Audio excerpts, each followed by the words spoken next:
Okay, guys, so now we're in the house and we're getting ready to wrap the brisket. Uh, you definitely want to wrap the brisket when you get it at this point.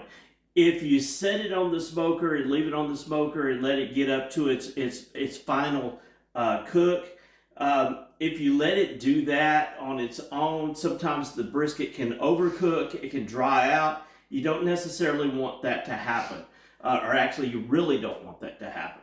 A couple of methods for wrapping a brisket, and there is one way that is used in competitions, and it's with foil. Um, what foil does with a brisket is it really speeds up the cook process.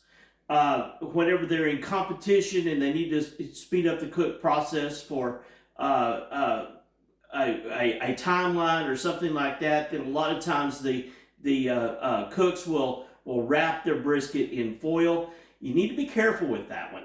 I have used it before. It works okay. But whenever you're speeding it up, you can actually dry your brisket out. You can burn your brisket. You don't want any of those things to happen. The best way that I have found to wrap a brisket is with butcher paper.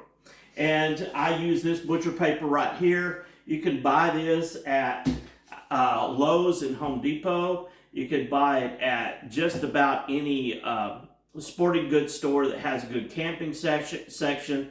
I bought this at Academy.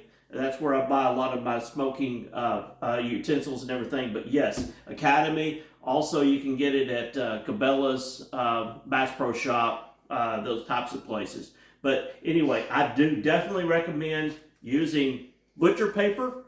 What I've done here is I've got 2 sheets of butcher paper. I have overlapped them about 4 inches, something like that. In doing the wrap, I use water and I mix it with just a little bit of apple cider vinegar. What this is going to do is going to help you get a good seal right here in this overlay. You're also going to be able to get this paper a lot tighter. And the tighter the paper is wrapped around the brisket, the more it holds that moisture in and continues to cook that brisket. So anyway, I'm going to spritz it a little bit with this water and vinegar mixture. And put my trusty gloves back on. You don't want to touch this brisket while it's so hot because it is pretty hot. Like I said, it's 165 degrees. You'll set it right in the middle of this. Now, one thing that you want to remember when I put on the brisket fat up, I want this to be sitting back on the smoker whenever I'm finished, fat up. So what I will do is kind of remember where I am in my wrap to make sure that whenever I am done that I am fat up. So now I can take the gloves off. This is going to be hot inside here, but once I get this wrapped up, I can pick it up with my bare hands and take it and put it on the smoker. So here we are. You want to get it good and tight. That's the most important part. You will be sure you tuck your paper in underneath the brisket. Now again, this is top, so I have to try to remember where I am in the wraps. What I have done down here at the end of the bar is I just put a couple of coffee cups down there on the paper to keep it from rolling away and getting out from under me. Again, I'm going to tuck this in as I wrap it. This is the bottom. Now this is beginning to feel a little bit loose. I don't want loose at all. You really want it good and tight. The tighter it is, the better it holds together. Here's the top again.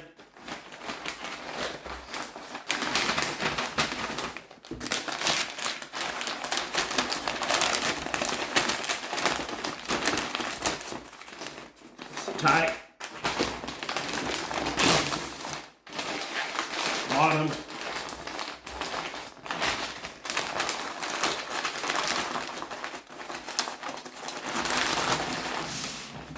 Okay, so now once I pull this over one more time, it is sitting on the fat is on the top again. And it does kind of look a little bit loose. I guarantee you it's not. It is nice and tight inside there. So what I'm going to do now is we're going to stick it back out on the smoker. I'm going to increase the smoker temperature to about 250 degrees. Now, one thing that I want to say, as I increase temperatures and everything else, I want to make sure that you understand that the best brisket is low and slow. If you start cooking this too fast, if you get in a hurry, you're going to make mistakes with your brisket, like dry it out. You really don't want to dry this brisket out. We all like burnt ends, but a burnt end is not supposed to be dry. A burnt end is supposed to be nice and moist. The crust on the outside of it is supposed to be a very thin crust. It's supposed to be yes, it'll be crusty, but it's not going to be very thick, so you're not going to be able, it's not going to be offensive to eat. And you don't want the whole brisket to be a burnt end. So be careful to cook this low and slow. Don't get in a hurry. We're going to cook it to a temperature of about 210 to 215. Once we do that, we will take that off, but we will put that in later on in the video. We will show you what we do when we take this off and what we're going to do to finish the brisket off. Okay, so with that, we will take this out to the smoker and run to the next step. Ready? Yeah. Okay, so here we are back out here at the smoker. I am ready to put this back on. I'm going to put it like I did last night. I'm going to put it back on that top rack, and I'm going to put the probe in it. We want to be sure that we've got this probed really well. We don't want to go past about 215 degrees, so we will watch this really closely. Again, I'm going to raise the temperature to about 250 degrees. So here we go. Back into the smoker, and by the way, you will see here I've still got my tallow in here. It is still covered up and it is still rendering. I have a feeling if I was to open this right now, you could see that it is rendered down to a nice we call it gold or amber.